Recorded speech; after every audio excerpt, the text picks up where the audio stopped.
So in the last class we talked that heat is something that increases the internal energy of the system. Now internal energy is actually the system expresses its internal energy as temperature. So if the internal energy of the system increases, its temperature also increases. We know that an iron bar red hot has more internal energy than an iron bar sitting at room temperature. So, and we also know that a red hot iron bar will have a higher temperature than the iron bar sitting at room temperature. Okay, so how does heat increases, or as a matter of fact, how is the increase in temperature of a system dependent on the heat provided to the system? So let's say you have some gas which is some temperature T1 or T, and some gas, we don't know how much is it, and you give it some heat Q. So we know that the temperature of this guy is going to increase, and let's say the increase in this delta T. So it has been observed that actually delta T is nothing, well actually is proportional to the heat provided. Makes sense. So delta T, the increase in temperature, is proportional to Q, or heat provided. We can always include the proportionality constant. The way it's included for historical reasons is as like this, 1 over C. We usually multiply it by a proportionality constant. In this case we are dividing it. That really doesn't make much of a difference. We can always say 1 over C is nothing but B, which is a proportionality constant. But anyway, and this, when rearranged, is written as C times delta T. Now this proportionality constant C is called well actually it's called the heat capacity of the system. It makes sense. Heat capacity. So C is the heat capacity, but if you increase, let's say initially there were n moles in the system, but if you increase it to n, then you will see that now your heat capacity will go up. So if this is C1, then C1, well actually let's just call it C,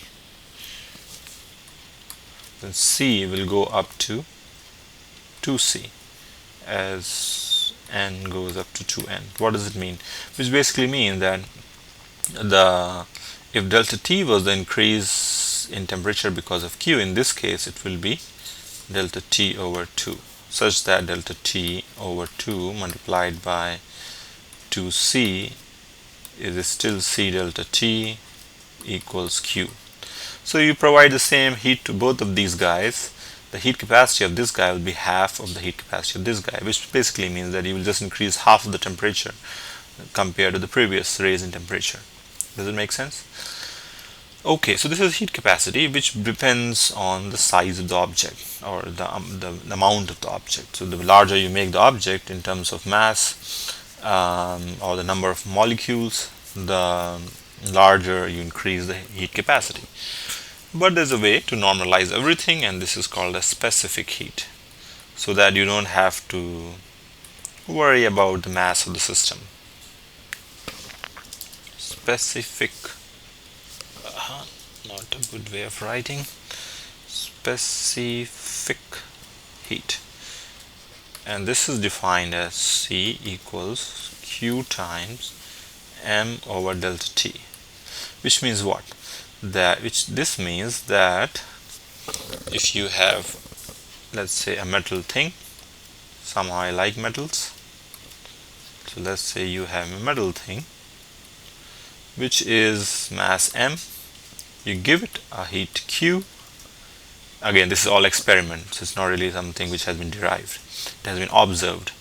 So if you give it a metal thing of mass m, heat Q, which increases the temperature delta T, then the specific heat of this guy is Q over m delta T.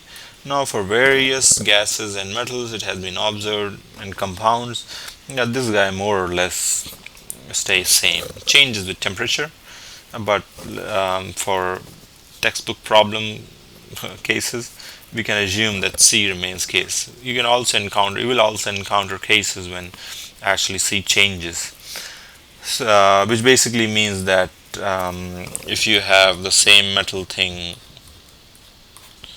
first it was kept at temperature, let's say you have two cases, the same guy,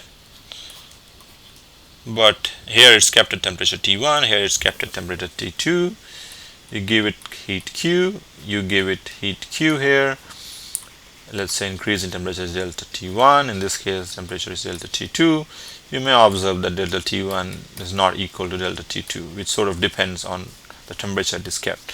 So C may not remain constant but can depend on the temperature of the system.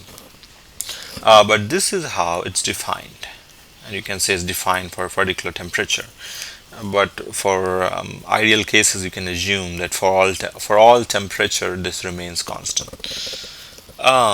Okay, let's talk about latent heat.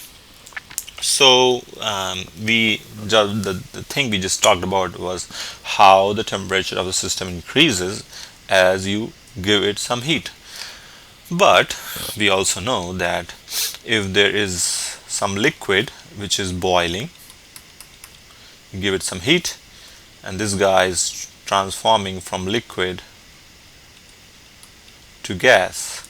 We know this change in the state of the system from liquid to gas happens at the same temperature, which means if you have water, we know that water boils at 100 degrees centigrade. So we are pumping in heat, but there is no increase in temperature. So what does that mean? Well, in this case, this is called latent heat, which means the hidden heat. So here there is no increase in temperature, but the guy is changing from liquid to gas. This is called latent heat of vaporization. And this is defined as Q time equals mL. So you see M is called the latent heat of vaporization. So if you sorry, not M, but L is called the latent heat of vaporization. So if you have 100 ml or 100 grams of water, the amount of Q needed will be to change from liquid to gas or steam is gonna be 100 L. Or let's say if you are talking about SI units, then it's going to be 0.1 L, where 0.1 is in kilograms, where L is the latent heat of fusion. But if you have, let's say, 200 grams of water, then your Q is going to be 0.2 L. Similarly, we know another change. This is called a phase change, the change in state of the system. In this case, is called a phase change, from going from liquid to gas. You can also have case when you go from solid to liquid. And this is called latent heat of fusion.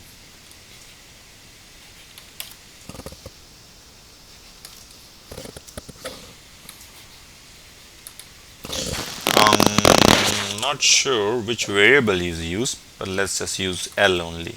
Again, it's the same thing. It's M times L. So if you have 100 grams of ice, and you give it heat such that it goes from ice to water, then the amount of heat you need to pump in is going to be 0.1 L, where L is not the heat of vaporization but heat of fusion. If you have, let's say, 200 grams, to change your 200 gram of solid or ice to 200 grams of liquid,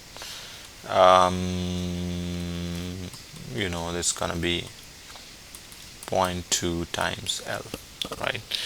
So using these ideas of specific heat, you'll have problems like how much heat you need to convert ice, which is at minus 20 degrees centigrade, to steam, which is at 110 degrees centigrade. You see, you will see these kind of problems, and you can simply solve using these ideas. You go from, what you do, you use a specific heat formula to bring your ice from minus 20 degrees centigrade to 0 degrees centigrade ice. Then you use your latent heat diffusion formula to change ice to water, and then you use your specific heat formula for water to go from 0 degree water to 100 degree water. Then you use your latent heat vaporization formula to go from 100 degree water to 100 degree steam, and then again you use your specific heat formula to go from 100 degree steam to 110 degree steam. So you have, I don't know, 1 2 3 4 5 steps involved, and that gives you the total Q needed to go from minus 20 degree centigrade ice to 110 degree centigrade steam. I hope it makes sense, and we'll talk more in the following class.